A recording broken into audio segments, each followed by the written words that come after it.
তাহলে তুমি অপারেশন করলে কে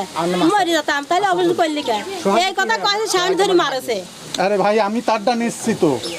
হ্যাঁ কষ্টতে অপারেশন করতে আমার 2,000 টাকা লাগলে 2,000 টাকা লাগলে অপারেশন করলি কে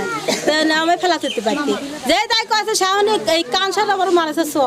সর মারেছে মেয়ে আসে মাথা করে কান ধরিয়ে 2টি সর মারছে ঠাস ঠাস করে মাথা ধরে হনে কষি করে ছত্রা কাটতে তাহলে আপনার অনুসারে প্রতিনিয়ত আপনার জামাই নির্যাতন করতো হ্যাঁ 2 বছর বিয়ে হয়ে 2 বছর এই নির্যাতন সহ্য করতে না পারে সে হ্যাঁ শাওরি ধরে মারেছে বড় ভাসুর মারেছে মাঝিল ভাসুর সলাই মারেছে আমার কলকা জানা তোরা 2 মাস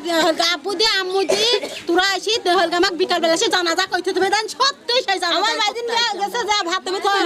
সে জানা যায় তো হচ্ছে সে যাওয়ার সময় গুলি কয়া দিতে আপু দি আম্মু দি তুই দি আসি আমার জানাজা কই মারো সহ্য জানাই কথা কয় কম তো দে